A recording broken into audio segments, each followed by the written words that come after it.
Welcome to another episode of the Nashville Dads. This week we have on Brett Moore from the Wild Feathers. We talked to Brett about his time at Belmont, dropping out of college to go on tour, working with guitar effects pedals when he is in town, his love of the Orioles and how he shares it with his son, his kids playing together, and the Wild Feathers' new album Sirens, which is out now. We really hope you enjoy the episode.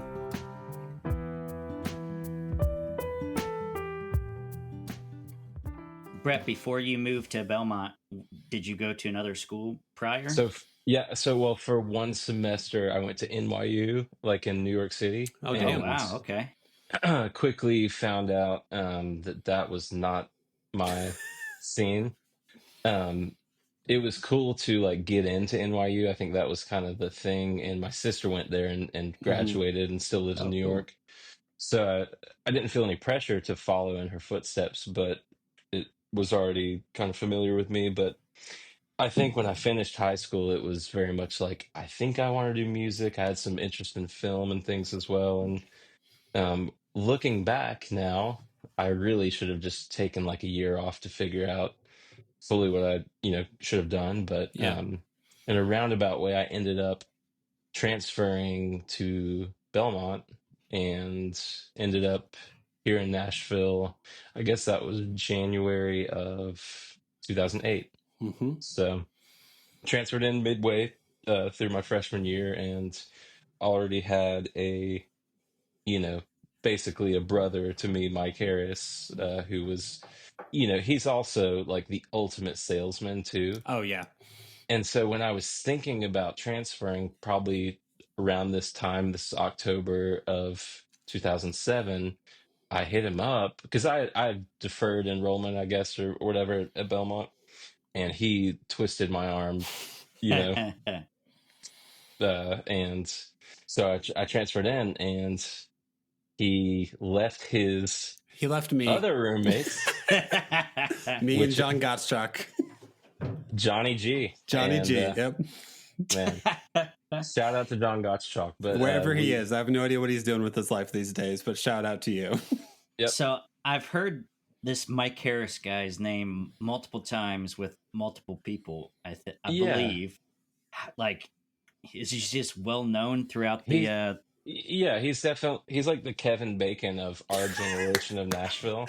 He really is, though. You could throw a rock within Davidson County and like hit someone that has probably 1 or 2 degrees of separation away. Yep. But so I moved in with him at Belmont, and we just immediately started playing music. I mean, I was there to do music and play guitar and mandolin, and he was like, "We have to start a band." I was like, "I guess we do." You're right. And we did. And then that sort of springboarded from there. And that kind of quickly started my next chapter in Nashville, which was Mike Harris and I, with our parents' blessing, marching up to drop out of Belmont. Yeah. At the registrar's office, which again, maybe yourself like start sensing a theme here. Like looking back, I'm like, well, like, but shoulda, coulda, woulda, right? Yeah, 19 or 20, and Yep. we started a band called Apache Relay with some of our friends. Now, Apache Relay, was that from the movie, or at least I think it was from the Yes, movie, exactly. correct? Yep. Okay. Right. Which, yeah, full discretion. Like that, I mean, that name wouldn't fly now. We wouldn't have named the band Apache No. Relay, but it was from the modern classic Heavyweights. Yeah. Heavyweights. Yeah, Such a great movie, man. Yep, that was a good one. So, yeah, Do you- man. Go ahead. Do you still see the Ford brothers ever? I know they've got like a new band and everything now.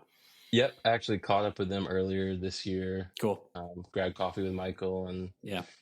it's cool to see what everyone's doing now. Like Kellen, who was in Apache with us, is with Hosier now. Oh, cool. Mike of the Old Crow Medicine Show. Yeah. So wasn't he with Stapleton for a while also?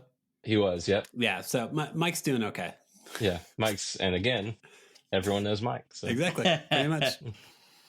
So Nice. you didn't, and did you end up ever going back to Belmont or finishing up your degree? So I didn't go back to Belmont. By the time I had joined the band I'm in now, the Wild Feathers, we were just on the road all the time. And so I ended up finishing a different degree through Arizona State Yeah. online. And yeah, it was tumultuous, but I'm proud to say that I have a bachelor's degree. So, Nice. you know, What is it? What is it in? it's so the official long form is technological entrepreneurship and business management. Okay. So you could probably just take that back half and just say business management. But what happened with that? It seems like everything that I do has like all of these little twists and turns and side quests. I started with an electrical engineering major at Oh, cool. ASU. Um, and then like I just remember being on a tour bus trying to take a calculus 2 exam, like in a bunk, like trying to do all that, and was like, maybe I should like pump the brakes on this, 'cause and that's such a heady major too. Like Yeah. you're not really going to get the full experience online. You have to be Mhm. kind of in the lab and doing this thing. So around about that time, ASU created like a hybrid major that took a lot of the electrical engineering core and then some business stuff. So it's sort of a hybrid major that made sense to me. I have a lot of interest in like, um, you know, guitar amps and pedals and building things like that. And for a while was kind of dabbling in that and thinking about how I could make that sort of a venture as well. So Yeah. that, made the most sense to me. Well, I mean, that could also be like, I don't know what you do when you're not on tour, but like, Yep. do you know Brent Bishop by any chance? He does I work with don't. he does a lot of work with like Gillian Welsh and Dave. He's like their main Oh, go-to awesome. guy.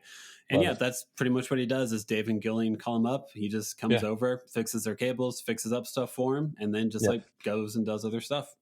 Yep. So when I'm not on the road with the guys, I work at a guitar shop called Guitar Effects Pedals here in Nashville. Mm-hmm. Okay. And with my good friend Ryan Nixon, who owns the shop, and my buddy DC, and we're kind of running this shop here in town, and it's a really cool, like, it's called guitareffectspedals.com, but it is a store in real life. Nice. And it started as an online business, and man, it's a cool. I think it's the best guitar shop in Nashville. Personally, it's definitely pedal centric, but Yeah. um, it's a cool one for you guitar folks. Are you trying to fill the void that Rock Block has left by no longer existing? So it's funny that you say that. So before moving into our own space, Ryan, the owner of the business, and my boss was in Rock Block in the final days of Rock Really? Block, Okay. and then moved into his own space. And DC, who works at the shop with me too, worked at Rock Block. So Okay. it's Yep. definitely like So, what the is next Rock generation. Block? Rock Block was like it was like the best shop in town, kind of in Okay. that era of when I first moved to town. And All right. Cool. What yeah, part of town was it in? it was an Elliston place. Yeah. Oh, Like okay. next Like to next to the soda shop. across from Exit Inn. Yeah. Like Gotcha. I know that exactly. it was like the high fidelity of guitar shops. Like you would go in there and the guy behind the counter would like, I would be like, I want to grab that pedal over there, like knowing specifically what I want. He's like, you don't want that. Mm-hmm. Okay. Yep. All right. Where Got like it. no, I'm a casual guitar player, and I like if I even walked in, I was like, "Hey, do you have a tuning pedal?" I feel like you just get laughed out. Like, why are you Right. coming in here for that? And I'm Yeah. like, I don't know. I don't want to buy from Guitar Center. Want to support local. I Yeah. thought this would be fine, but apparently I'm Yeah. shamed into not doing it now. Right. So funny. But it was a good It was. yeah, good It was. spot. It was legendary. I don't even know how Yes. long ago it closed down now. It's been a minute because I want to say that we've been in our space for 7 years Mm. now, and Okay. that was in the aftermath of as Rock Block was closing. Yeah. So Yep. there's now we have pre-pandemic and post-pandemic time, We which is really do, though. it's like a totally Yeah. different. I feel like time passes in a different like meter now too. It's like Yep. I don't know. Nope. It really does. It's I hope to never experience another huge landmark thing in my life in which I'm like, wait, was that? Because yeah, like even like in 22 or 23, running into people like in public, I'd be like, oh, I haven't seen you since before the pandemic. Oh, I don't Yeah. do I still know who you are? Right. Like, Yeah. Right. when, how many kids do you have? Did you have your kids before the pandemic or during it?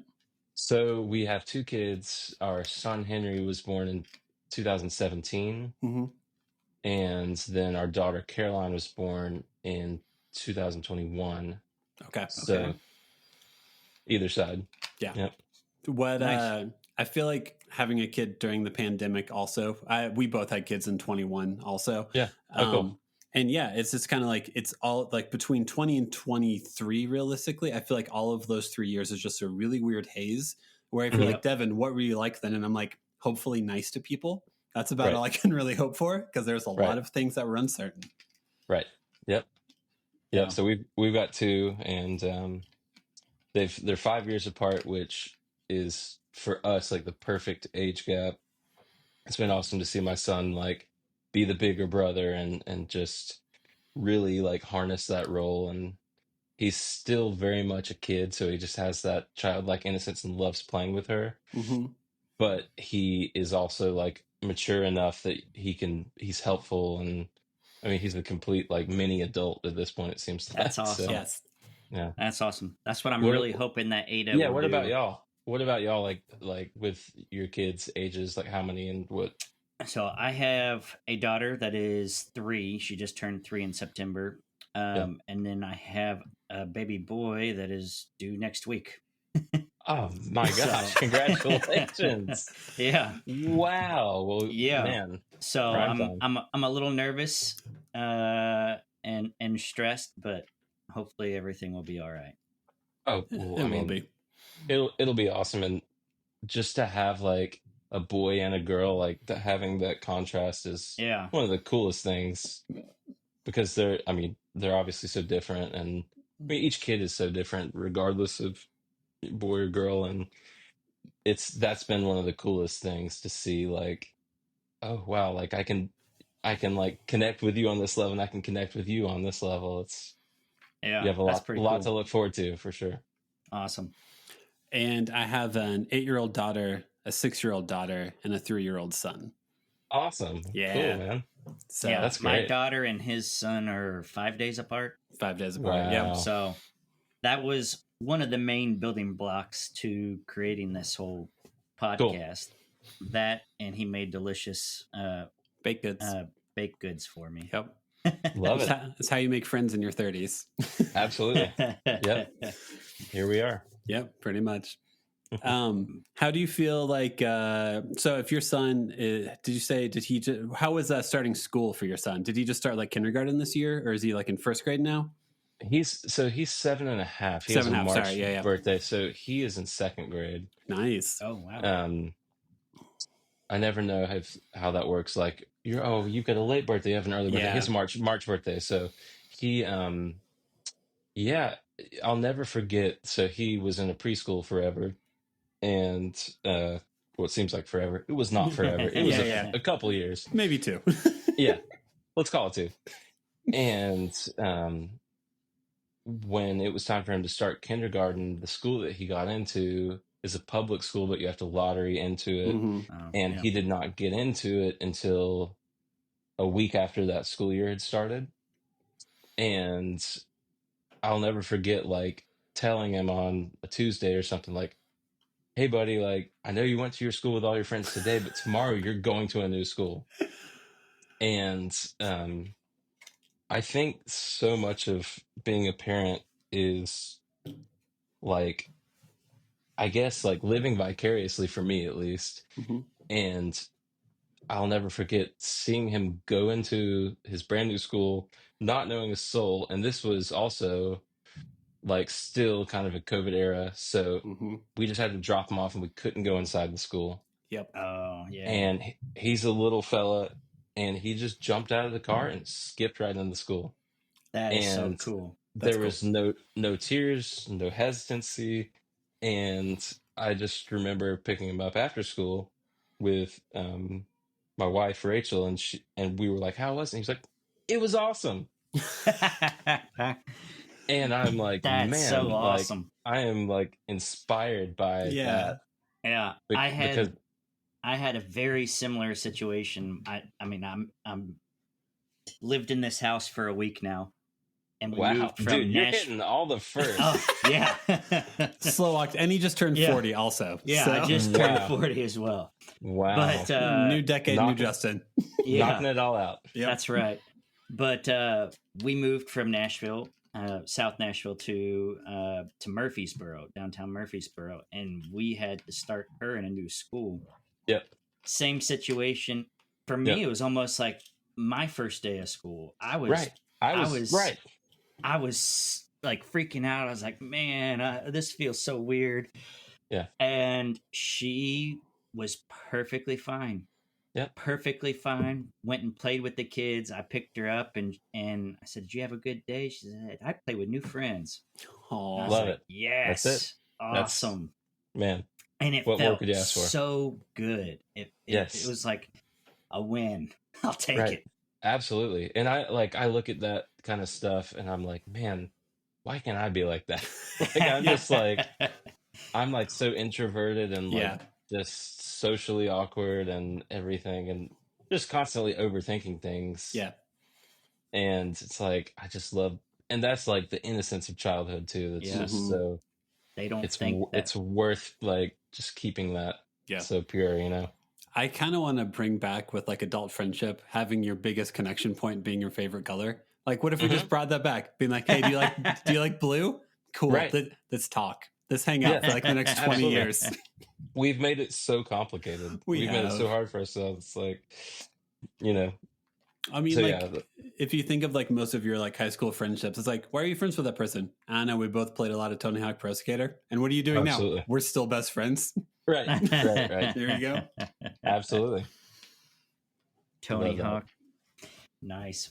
Did you play a lot of video games when you were in high school and in college, Brett? I think by the time I got to college, I was just so like in music mode. Like I was already kind of through that. I like sort of dabbled. I will say, like, to my parents' credit, and they deserve a lot of credit in many areas, but one of the things was they like really like didn't let me get into video games until I was a little bit older than everyone else. Okay. And so like I feel like the year that Nintendo 64 came out, we got a Super Nintendo. You know what I mean? And that was probably because it was on sale. Yeah. But also it was like purposely delayed, and because of that, like I feel like I got into it for a while. And I mean, I loved Super Nintendo. That was like the pinnacle for me. Got into Nintendo 64, but it didn't like completely grip me. Like by the time it was Xbox and Halo, I was already out. Yeah. Like I kind of like dipped in, got like all the like, you know, Nintendo, a little bit of PlayStation, and then I was already full on like guitar nerd. Yeah. By the time we were Xboxing. How much time did you spend at Belmont? Were you there for like 1 or 2 years? 3 semesters, I think. So a year and a half, pretty much. Yeah, a year and a half. Sweet. I did like the spring semester. I think I did 4 semesters. It's spring, then a full year, and then a summer, and then the summer was sort of like, Well, I mean, summer school is so different, especially at college. I went to summer school at University of Kentucky, and it was like a ghost town. Yeah, it was just so weird. Yep. Well, also, if you want to be a touring musician, most of your gigs are during the summer. So to be like, hey, go take stats at 7 a.m. or go play guitar, which is the whole reason you're here, is to go play guitar on the road. You're like, I'm gonna go do this instead. Sorry, guys. Yeah, and it was always that sort of like irony of like, I'm here paying an institution to tell me how to do this thing that I have the opportunity to go do right now. So, again, looking back, I think I could have perhaps pumped the brakes a little bit, but I mean, I don't regret anything. It was awesome. And some of the things that we got to do and still get to do to this day with the Wild Feathers is like, it's silly, you know, it has little to no monetary value, but like, I mean, we got to play Red Rocks a couple years ago. It's like, it's legit. Yeah. That's insane. Cool. Yeah. You know what I mean? So, yeah. I mean, didn't you guys with Apache, did you do a tour opening for Mumford and Sons also? Yeah, there was like this whole Yeah. like I feel like it was like a couple years of like we did tours with them, and then they did like these festivals that popped up everywhere Yeah. that we did with them, and then one-offs and things. And we were in LA making a record one time, and their opener at the Hollywood Bowl had a family emergency, and they're like, "You guys want to come down and open for us at the Hollywood Bowl?" What the hell? I'm like, yeah, I think we can Yeah, get yeah, there. yeah. No, it's I Yeah, don't have any plans today. That's fine. I'll go do that. yeah. So What if yeah. your kids are in a similar position in which they're out of college, but the career that they want to do is in front of them? Do you think you would like? How would you advise them in that scenario? It's tough because like I feel in some ways like, well, I mean, I'll back it up and say like my son Henry is like not really that interested in music Mm-hmm. yet, at least, and I wasn't at his age either. um I think I was more like preteen before I got into guitar, but um he he's much more like has these sort of foundational like just sort of personality and skill set for like something completely different, Mm-hmm. something like he's very math minded, I'm very not math minded and things. So I think and this is kind of a roundabout way to answer this question, but um I think that by the time he gets to that point, for one thing, I'm just going to be like, dude, I support you no matter what. Yeah. Yeah. So it's hard to forecast, but at the same time, it's like he gives me. I'm like I said, living vicariously Yeah. because I'm still doing the music thing. But it'll be nice to see perhaps what it would have been like had I not chased the dragon. Yes. So Yeah. yeah, but again, like tip of the hat to my parents, like to say the least, because they were always so supportive. Mm-hmm. And they're like, "Look, we're not going to tell you what to do." In fact, I remember my dad sitting me down. He's a doctor, and he was like, "You can do whatever you want in life, but I don't think medicine's for you. Like, maybe Yeah. just maybe don't." Um, and he was right. Like, I'm nowhere near smart enough or focused enough for that. But I just, yeah, I really believe in like just letting them sort of Mm-hmm. lead and just following them I think within that reason. yes, of Yeah. course. It's a consistent thing we hear from people who want to come on this podcast. It's just like, you know what I'm mostly hopeful for is to use soul like wording. Whenever you Yeah. see your Yeah, kid find the spark, and then you're like, right. how do I'm not going to push you towards this, but this seemed to bring you great joy. And that Absolutely. great joy is not always a guarantee that you find it in life. So how do Totally. I help you find this? Right. I mean, a great example of that is like for the first time this year, like Henry has not played a team sport until this year, and I guess some of our friends were doing like a soccer team, and they're like, do you want to join this soccer team? And Henry's like, absolutely. And it's been cool because he's been so into it, That's cool. and I by no means think he'll be a professional athlete Mm-hmm. someday. And like bookmark this clip for later. You can like bring it back, so be like on Sports Center like thing. That's But right. Yeah. just seeing like him pursue something with like grit and passion, and Mm-hmm. like Yeah. watching him like exist in a team environment and like really go for it. It's been cool. It's like, this is easy. Of course I'm going to support you, like, Yeah. because just you're just going for it, Yeah. and it's awesome. That's so cool. Yeah, I am really looking forward to finding out what Ada's muse is and Yeah, just right. being That's it. supportive of it. Super excited to see what it is. Yeah, and it's fun, like having multiple kids, which Mm-hmm. Devin does, and Justin, you will very soon. Like, it's cool to see them like go down their own path and be like individuals. Like, Yeah. it's one of the most thrilling parts of being a parent. It's just cool to see their own journey. Yeah, cool. I feel like it's kind of lucky that you guys have two kids and they're different genders. Because like my two oldest ones, like my oldest child likes ballet, and then the second, my middle child is like, I want to do ballet also, and it's like, you don't like ballet, and but you can't, but you also don't want to squash the dream. But it's like you want to go run in a circle. Ballet is like focused and like all of this. So there's also those weird moments of like trying to teach your kid like the opportunity to try new things, even if you yourself know like you probably won't like this very much. So that's also a weird energy that I doubt you guys will have to deal with. Like if your daughter does ballet, I doubt that like your sons will be like, you know what, they might. Man. But like the weird like two same gender siblings like being weirdly competitive, like, well, I have to do this too, and you're like, actually, no, find something you like. Oh, did I just kill your dreams by saying that? Right? I know, it's funny. Hopefully not.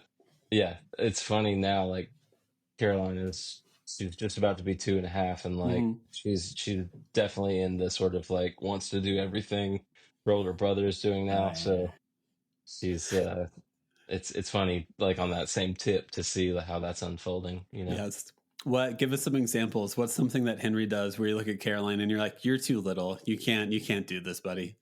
Well, it's funny too because the difference between a first and second kid, very different. So different. She is so much more adventurous. She is so much more like just climbing up the swing set, like no fear going down the slides. Whereas I feel like Henry is naturally cautious, and he's more like maybe a better way of saying that is he's thoughtful, but he's more like, I don't know, he's a deep thinker, and Caroline's like, I'm going for it, I've just no hesitation. So yeah, in terms of like emulating him or following him, she just always wants to play with him. She just thinks he's the coolest guy. That's sweet. In the world, which is sweet. But he eventually reaches the point where he's like, all right, look, these are Legos. I'm doing this, it's like, this is my thing now. And so also the love of like, I do feel like firstborns are very much like focused, very intentional, very cautious, and secondborn is there to knock over the Legos. Right. So we definitely experience that a lot of like oldest Holly will be like, I'm going to go build this downstairs. And I'm like, I'm going to close the door and I'm going to try to keep both of your other siblings away from you. I can get you 20 minutes, kid. And then you're on your own. Yeah.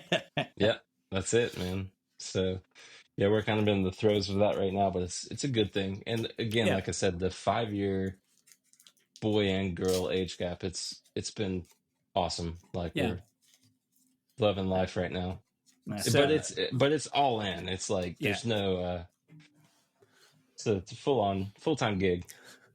Yeah. It is. Yeah. And with you touring and everything like that, do the kids ever go on tour with you at all, or? They haven't yet. That's something Ricky and I actually talk about all the time. It's like an aspiration for sure to be able to bring the kids someday, like this kind of summer camp on the tour bus. Like that's a cool, because now it's funny too, like as time goes on, the awareness that your kids gain, like Henry at first, he'd always known me going on tour, but as time went on, he was like, well, I want to see on the bus, or I want to go see like I just want to go with you guys. Like, what do you mean I can't come? And so as time has gone on, it's become harder, I think, for him, just because he's way more aware, and now he just has full on FOMO. Like this past tour that we did, we're big baseball fans, we're big sports fans, so anytime we're on tour March through October and we're somewhere with a game, we're trying to like see if we can go see a major league game. So we we were on the East Coast a few weeks ago, and it timed out perfectly for us to go to Orioles, Red Sox, and maybe Yankees games. Nice. And Henry and I are Orioles fans. I am an Orioles fan, like hardcore, and Henry has come into that, especially this year. And like I FaceTimed him from the game, and it was fun for a while, and then he just like got mad, and he's like, I want to be there. Yeah. So it's like, what? This is like not cool. And then Yeah. he's like, I don't even want to hear about it anymore. So, that's sort of the new era that we're in, where it's like, how can and in his mind, he's like, you're just out there having a blast. And it's true, like we do try to make the most of it, but it's still work. It's Yeah. like a grind like no other, Yeah. like being on tour. And so it's just with every new stage, you just try to figure it out in Yeah. real time. How did you because you're from North Carolina, right? Yes. How did Yep. you become an Orioles fan? So I'm from a town called Wilmington, North Carolina, which is the eastern, like southeast coast.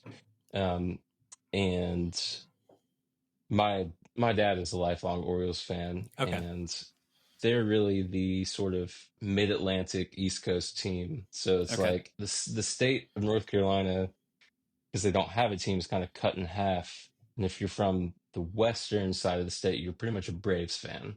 Okay. That's like, like Charlotte, like Mike Harris, for example, Braves fan, regionally, but on the East Coast, it's really Orioles.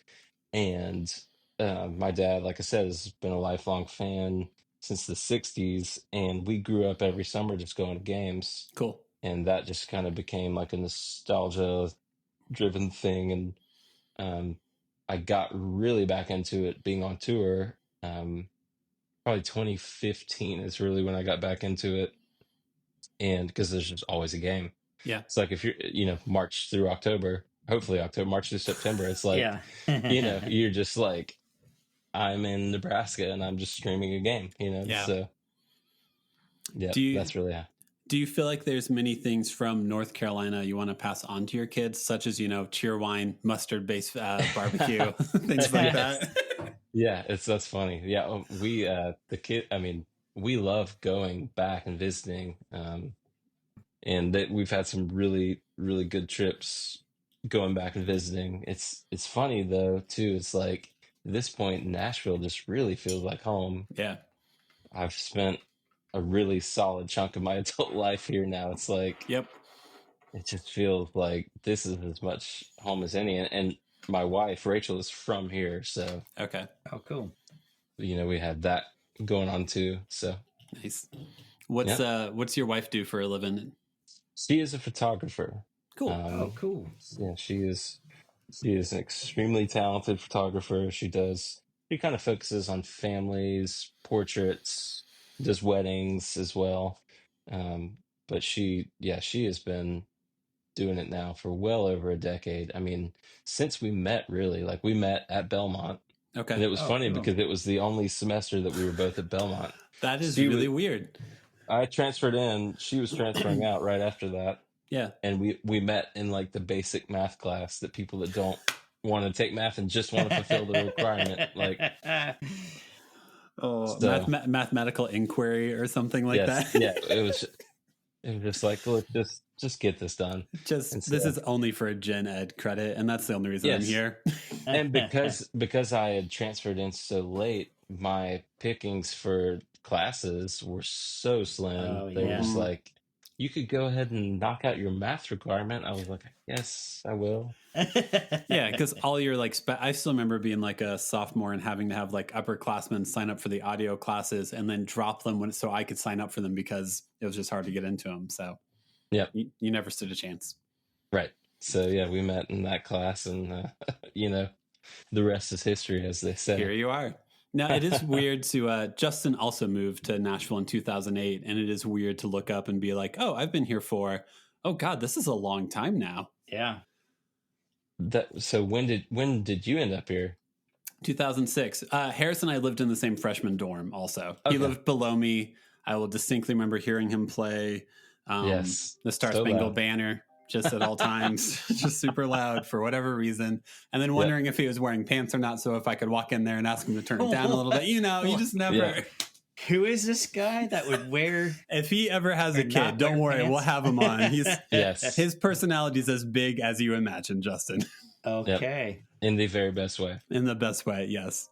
That's awesome. Playing the Star Spangled Banner without pants. Maybe. Okay. I mean, I'm just assuming he wasn't wearing pants. So We do want to make sure to talk about your new album that just came out and everything. Tell us about the new Wild Feathers album, all that good stuff.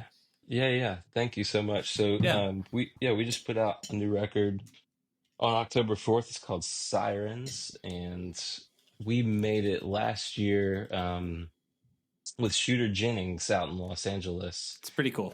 Which was so cool. It was fun. Like, I think one of the cliches in the music industry, at least between LA and Nashville, is like LA artists love to come to Nashville to make records, and the Nashville artists love to go to LA to make records.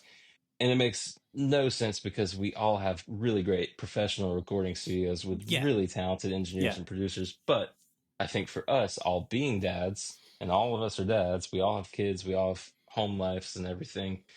It was really important for us to go somewhere where we could.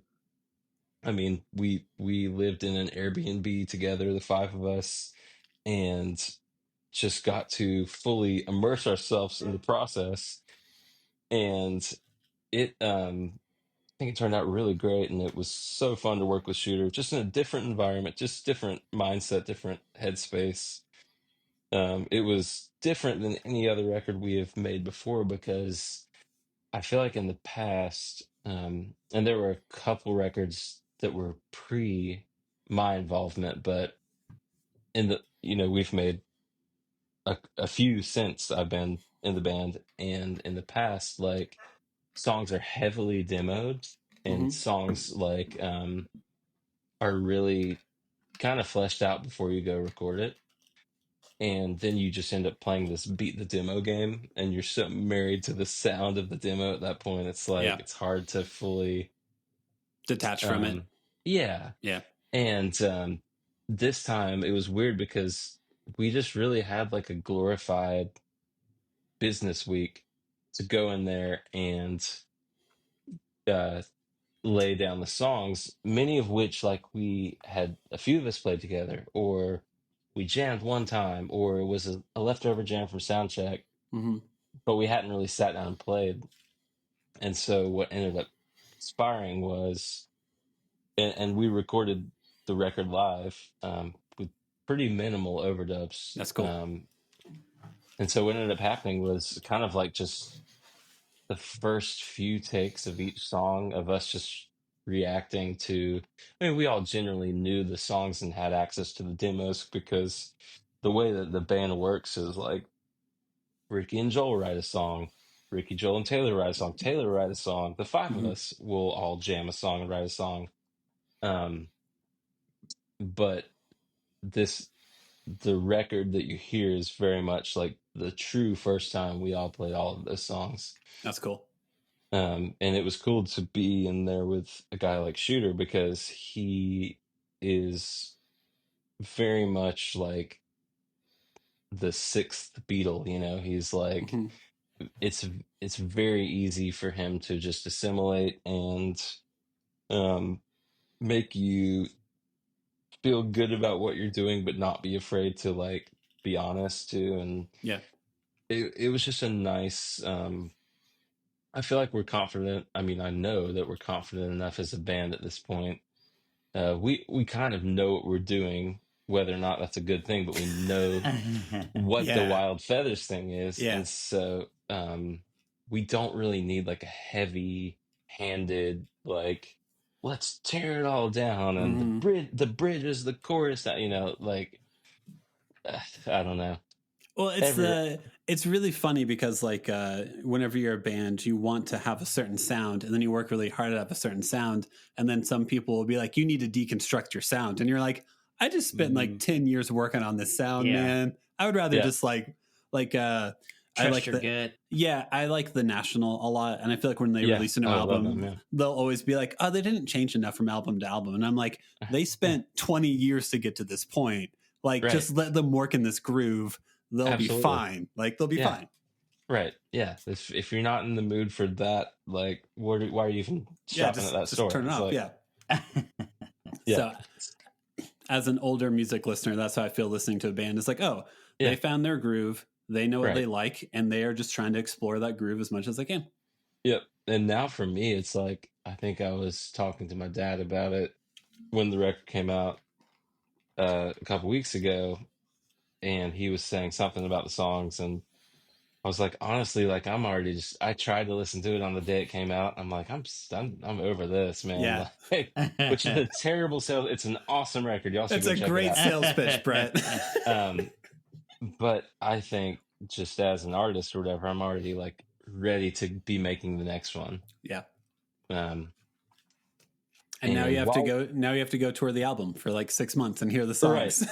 yeah, which is, I mean, now too, it's like to make an album in general is already like, I feel like we're in the bonus round of the music industry to begin with. So to be able to like as a band make a record with the support of an amazing record label, New West Records, um, that's already a super rare thing, and then to be able to go tour on a record is, I mean, it's definitely a labor of love, but the opportunity is pretty rare at this point. So we're just yeah, we're grateful for it and just enjoying it. Yeah. But like I don't know if many people know that whenever you like record an album, you do kind of sit with those songs, and all you do is live and breathe those songs until you like press print basically on the song. So when someone's like, go listen to the song, you're like, dude, I've listened to every single half second of this song and overanalyzed all of it. I need a break. Yeah, and I honestly, like, I'm not like in terms of like how I am with music and recording, like it's probably the only area of life I'm a perfectionist in. And so like I don't really the whole like let's just knock out a record in 1 week thing, that's not my preference. Cool. I would rather go Chinese democracy. I would rather like make it really drawn out. I'm gonna let this dog out real quick. You're good. You're good. Chinese democracy is a Guns N' Roses reference, Justin. Right. Just so you know. Gotcha. Okay. I would rather just like feel like I had just exhausted every option, and everyone's different. I think it's cool that we were able to bang this record out, but my hopes, goals, dreams, aspirations are that we can have an opportunity to like really flesh one out. And again, I'm not speaking for any of the other guys. Like that's just me in my own little quirky music, you know. Yep. Because there's a song on the record, which is, I think, the first single, called Sanctuary.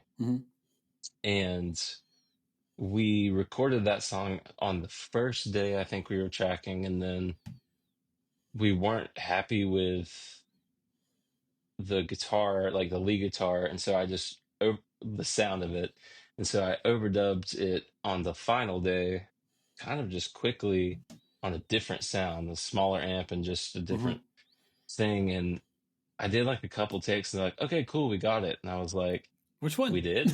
And I was like, "Can we start recording now? Like, what are we doing?" And so now I'm just like, anyway.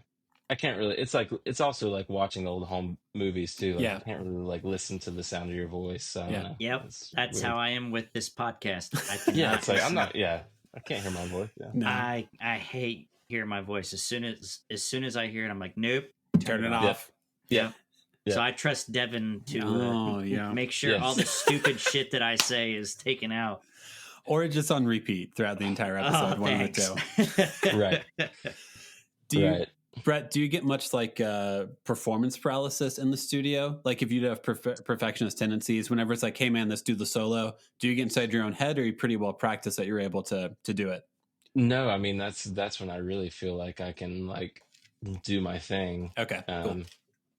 I really enjoy that. I wish Nashville is funny because there's just so many people that do the exact same thing. Yep. And it's not that, I mean, I don't really feel akin to the country music world. I mean, I can do some of that stuff, but it's just, I mean, there's just so many guitar players in Nashville. It's hard to, but that said, in the studio, like that's almost more than live. Like that's what I really and truly enjoy. Okay. And especially too, and I'm thinking within the context of the Wild Feathers, like I feel like I really, because everyone has such a specific role, and they've just given me the world to just explore and do Yeah. whatever I want. You Like just it's kind of hang out and make songs prettier, right? That's like you just yeah. kind of hang out there and do your thing. Well, there's a song called "Pretending" on the record where like I I feel like I almost overplayed on it, but Hmm. it's like I got to like because like in previous bands, I was like, just trying to fit in and find a little space that was tasteful, but like Hmm. wasn't because there was already so much going on. But now it's like, um, I can actually have like moments too, and like have like impactful parts that are like Yeah. contributing to the thing, you know? Yeah. So, Do you listen to the Decemberists at all? oh yeah, I feel yep, like I would relate. I feel like you and Chris Funk have similar guitar parts where you're just kind of yeah, like, oh, absolutely. that He's is great. gorgeous in the Yeah, background. What is? th- Oh, have you been playing this the entire time? So they're I mean great. that as a very big compliment to you, Brett. Thank you. Yep, All yes, right. thank you so much. Yeah, they're The great. Decemberist. Oh, I never listened to if you them. like listening to songs about people being swallowed by whales, things of that Yeah, nature, sea right. shanties. Justin, It's I don't know very if you need to go Okay. down this rabbit hole. You might be okay. yeah. But Just take a the few edibles and I guess I'll be all right. But I appreciated the reference for yes, sure. but like he's very Peter Buck, REM inspired, all that stuff. Yeah. So Oh yeah, me too. Me too. Yeah, yep, that's all the stuff that yeah, that's my jam for sure. yep. So Now sorry, does- Justin. No. We don't have to go down too It's- much nerdy it's all guitar good. talk. I have learned so much just through this podcast about music because I have a zero music ability, knowledge, everything. Just Mine is in- appreciation, Yes, That's I do. Nothing wrong with that. which I is do. needed. I Yeah. envy you in many ways. It's Mine is in plant knowledge, landscape architecture, and landscape cool. design. So that's very what cool. that's what I went to school for. But yeah, so I Nice. know about plants, not about music. That's great. Well, hey, we got room for everyone here. There you go. That's right. Especially in Nashville too. I mean, Oh man, there are landscapes that must be designed here in Nashville, including right. mine. Yeah. We have tried so many times, and it's I don't know. I think I have a brown thumb for one thing, but it's we need some help. yeah. Well, Ricky can do your lighting, I guess. That's true. It's on the list. Yeah, It's on the list. I've heard that. he's helping me with a lot of projects. That's great. So it's really cool to admire you guys. You guys are my favorite band, and then at the end of the podcast, as we were walking out, I was talking about the landscape industry, and he was like, "You in the landscape industry?" Yeah. Yeah. It's like, Wait a dude, second. I'm Yeah. I'm thinking about creating this landscape lighting business. So, I mean, he literally texted me that night and was just like, "Dude, I need to pick your brain." Yeah. That's awesome. Yeah, he's worked on like five or six projects. Does a great job. Every single client has Yeah. been happy, and it's really cool to be able to work with one of the band members of your favorite band. Right. It ain't bad. Yeah. Yeah. Yeah. We're waiting till we have our landscape dialed in before we illuminate it, because it's like right now, if he lit it up, it would just be like, wow, there's a lot of weeds. Wow. You have to have something worth illuminating before you pay for the illumination. Right. Yes. There's a life lesson in there for sure. Brett, how we end every episode is we ask every guest the same 5 questions, and once Justin has it pulled up, he'll be Yep. ready to ask it. Or the first one. Awesome. Brett, did you have any backup names for your two kids? It's an interesting question. I'm trying to remember. I think we had like one or two for each kid. I think we really just had one backup name, but once we heard each other say like our kids' names, it was like, especially with Caroline, that was like, this is a no-brainer. Mhm. But and same with Henry, it was just like as soon as you say it out loud, it's like I already feel like I know this person, you know. Mm-hmm. That's awesome. So not really. It was really much more like speaking it into existence almost, you know. That's cool. Mm. Next question. Do you have a favorite TV dad? Well, that's TV dad. I've got to have to like loosen this definition a You little can. bit You can because expand it. I feel like you know, like I said earlier, like I'm a diehard Baltimore Orioles fan, Okay. and I watch every single. I mean, ask anyone that's within my orbit. I watch every single regular season game, as many innings as I can, and I feel like my TV dad is Brandon Hyde, who is the Orioles manager, who has been under a lot of heat lately for which I think is completely undeserved, but yeah, I feel like in many ways like there's always a look of disappointment and disgust, and uh I feel like some of it's directed at me. I don't know why, but Yeah. um Well, Brandon Brett, Hyde is my TV dad. you were the first person to use a baseball reference as true. your TV dad. So Yeah, congratulations. it's funny too because like uh my wife rolls her eyes because again, late March through around about this time each year, I'm like, I'm all in. She's like, do you want to maybe start watching this show with me? I'm like, maybe in December. I don't know. Like, but then we have to get through all the Christmas stuff. So maybe like Yeah. January. Yeah. So you were a big baseball fan. What did you think about passing of Pete Rose? Man, I think, well, it's obviously historic. And I think, I see, I'm full on like put Pete Rose in the Hall of Yes. Fame Yep. because I think it's pretty sad that so much of the TV broadcast now is brought to you by BetMGM. Mm-hmm. Yep. And this guy, now you know, let's call it what it is. He was Yeah. betting on his own team, but I just can't help but see the irony in like there's so much sports gambling now, Oh and it's yeah. like Yep. it's okay now. Unless you're a Um, player. Yeah. and you know, when it comes down to it, at the end of the day, whatever you did off the field, I don't even really want to know about it. No one really swung the bat like Pete Rose, so Yeah. it's that's a hard one, but I think he he didn't really get his I day in the know, sun. man. As soon as I heard, I was like, dang, he didn't get his like one wish that he was really hoping to get into before he died. And now it's like you almost like can't do it posthumously. It's Yep. like Yeah. It'd be very insulting to do it now. Yeah. You'd be like, all right, Dick, why didn't you do it Yeah. while he was alive? Yeah. It would raise more questions. Justin grew up in Cincinnati area, so I'm sure you have Nice. some serious love for Pete Rose. Oh yeah. nice. What, how do you feel about the Royals right now, Brett? Let's just get your unguarded take right now. Oh. You know, you know, here's the thing. It's not like I I still can respect the fact that it's not. I mean, I don't think it's a major market team. I mean, is Kansas City a major market? It's a secondary market. No, yes. If it so, you know, I have to kind of tip the cap to that. It's sort of like getting beat by your own squad in many ways. Mm-hmm.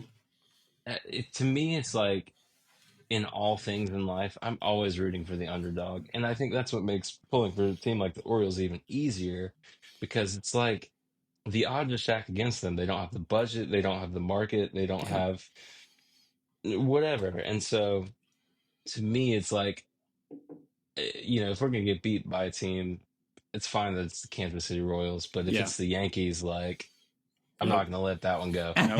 You know, that's fair. Yeah, I feel like the Orioles, even if you have a 90-win season, it's like still kind of feel like the underdog. absolutely. And Bobby Witt Jr. is amazing. Like, it's like, I'm down for Kansas City, other than when they're playing my team. Well, we'll all be cheering for the Mets for the rest of this series, just to make it interesting. So absolutely, yeah. Anyway, Yeah. Go ahead, Justin. Next question. Go ahead, Brett. Final note. Yes, it would be fun to see a Subway World Series. You know, just Was that like 2002 whenever that happened? Something like that. Yeah. I forget what the catcher's name was who played for the Mets at the time. That's the extent of my baseball knowledge. Justin. Next question. Do you have a least favorite kid show or movie? One that your kids probably just watch continuously and you're like, please, God, no. No, we're like, I feel like we are those like screen time parents that are like on the weekends only. We're very like, you know, uh, it's just the TV's not always on in our house. And so I don't feel like I present it that much. And now I feel like, yeah, it's so, um, like dialed in that it's not on long enough for me to resent it, I guess. Nice. Um, We'll do you. we'll do a backup question for you. This is one of my favorite ones to ask parents. Do you have a go-to replacement curse word? There you go. Man, I'm more of a just silently shake my head in disgust kind of guy. I'm just more like, Oh, you know, buddy. I'm more of a body language kind of Well, you're better than me, that's for sure. Yeah. That's All right. hilarious. Next question. Do you have a favorite kids toy or activity? Like whenever your kids play with it, you also enjoy playing it with them? Well, keeping on the theme, this year Henry has really gotten to baseball cards. Oh, that's cool. Oh, yeah. And what's super cool about that, so there's so many I mean baseball cards are having like a big comeback, and it's cool because it's just so analog, and I feel like there are so many things for kids now that are not, and this it's just cool. Like we were home visiting my parents this summer, and my dad like went and got the Beckett like baseball card guide, like old school newspaper style paper, like scanning the tiny print to like see like this card's worth like $1.50, like, and like and like we've gotten really into it, and it's nostalgic for me, but it's also like just nice to be into something that's not like a zillion, like, well, I say that we have a billion baseball cards, we have a zillion Legos. Yeah. Boom, baby. Do you have But your old? there we go. That's Yes. amazing. Your old price guides, Justin? I love it.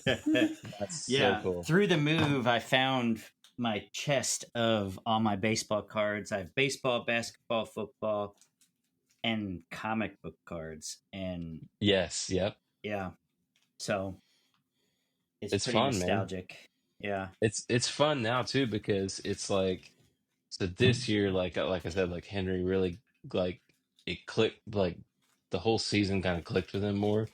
So much so that when the O's got eliminated at the end of the season recently, like Henry was like distraught for the first time, and he's like, what do you mean it's over?" Like Oh, he couldn't believe it. But because of baseball cards, like he knows all the players like on all the other teams, and he's like, "Oh, that's Ellie De La Cruz," or yeah. that's whoever. And Nice. so it's cool like to bring him into that, and much on his own too. Like it Yeah. wasn't like I wasn't forcing him to do it, but yeah, we've been into that lately. That's cool. Cool. Yep. But all right, enough about Absolutely. baseball. Next and final question. Do you have a moment in your kid's life you're most excited to be a part of? Hmm. That's a deep one. It's hard to Yeah. single it out, you know. I think one thing that's cool about our generation, I think I saw this recently too, it's like as dads, like dads are more involved in their kids' lives than they've ever Yeah. been. It's because like I don't know what y'all's weekly, daily, 9 to 5 or not is like, but I feel like, at least for my life, it's very much more pass the baton or a teamwork thing with Rachel, and every day is different. And I think I'm just excited to be here for everything, and to, even when I'm gone for tour, just knowing that I'm going to come back and be able to be in the car rider line on a Tuesday, or to be able to go to these things with them, that a traditional schedule would maybe prevent me from. So I think to me, it's like I can't pick one, but just knowing that like I can be around for everything Yeah. and going forward, and I think that gives me a lot of purpose too, like wanting to be around for Yeah. everything. It makes me want to take care of myself. It makes me want to really spend intentional time with them, and it really makes me want to like create like a family culture of just togetherness, and Mhm. so it's hard to pick one milestone. It's like I hate this like circle and answer D and say all of the above, but That's fine. maybe that's No, it, you know. great answer.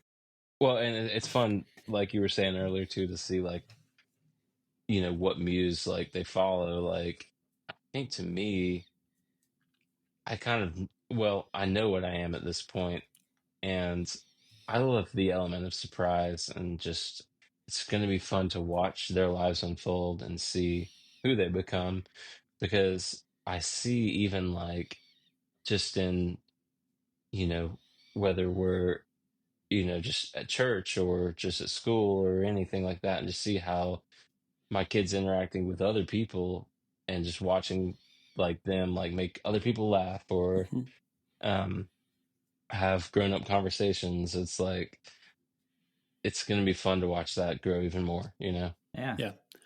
No, it's a consistent vibe of what we get from a lot of dads is it's Yep. not like it's this weird moment of like, yeah, my dad worked constantly, worked 60 or 80-hour work weeks because it was what was required of him to make our Yeah, family have ends meet. My mom worked full time also. So you're yeah, not like rejecting that your dad was gone so much. It's nothing like that. It's just a realization of like, hey, yeah, talking to my dad, Yeah. he wishes he was around physically more.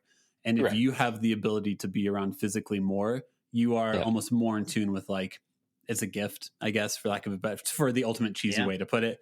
It's yeah, it's a gift to be able to watch your kid grow up. It's a gift to be a yeah, part of their life. yes, absolutely. And you know, we're just we're living in a different time now, and Mm-hmm. I think that's in some ways a good thing, and in other ways not, but we're rolling with it one way Yep. or the other. So Yeah. The other thing we do to end an episode is just give an opportunity for self promotion. So if you want to promote, like, I know you have a Instagram for your guitar stuff. If you want to promote yep, like the guitar pedal shop you work at, any self yep, promotion, your new album, you got some stuff going on, you know? yeah. Let's run down the list. Let's run down the list, Brett. Let's Number hit one, all the bullet points. let's do it. Yeah. I think of like the old like hit like the bell sound like the Ding. edit We're those not, one. we're not a radio show, so sadly I don't Let's have go. the soundboard, so I'm Yeah. sorry. All right. Imagine them as I say them. First and foremost, the Wild Feathers. We have a new album out now on New West Records. It's called Sirens. You don't even have to buy records anymore, folks. I really wish that you would, but you can listen to it for free, because I know you're on your parents' and your cousin's Spotify account. So go listen to it. It's called Sirens. I think it's good. At least go give it a chance. Um, that's out now. We're going to be touring in the Midwest in November, and then every single place next year, starting in January. That's coming soon. Um, yeah, when I'm in town, come see me at Guitar Effects Pedals on Grandview Avenue here in Nashville. We're online too, so if you're not in Nashville, hit us up. We'll take care of you. Any guitar pedal, amp, guitar needs, we got you covered. And other than that, yeah, I guess follow me on Instagram or not. Actually, don't. I never post, so don't. Yeah, Just follow yeah. the Wild Feathers. That's Just more. If you want to find Brett, just yeah, go show up at a There Wild you Feathers go. show and say, "Hey, Brett." yep. I'm an open book. There you go, Brett. Thanks a lot for your time, man. Thanks for chilling with us for a bit and hanging out. Appreciate you, man. Devin, amazing to see you. Good to see you too, man. That's hilarious. Yeah. Justin, thank you, man. Thanks so much for listening. Please make sure to follow us on Instagram and Facebook at the Nashville Dads, and make sure to follow us on anywhere you find your podcast, and please give us a 5-star rating. And thank you to Matt Oakes for providing the music for the episode. Catch you next time.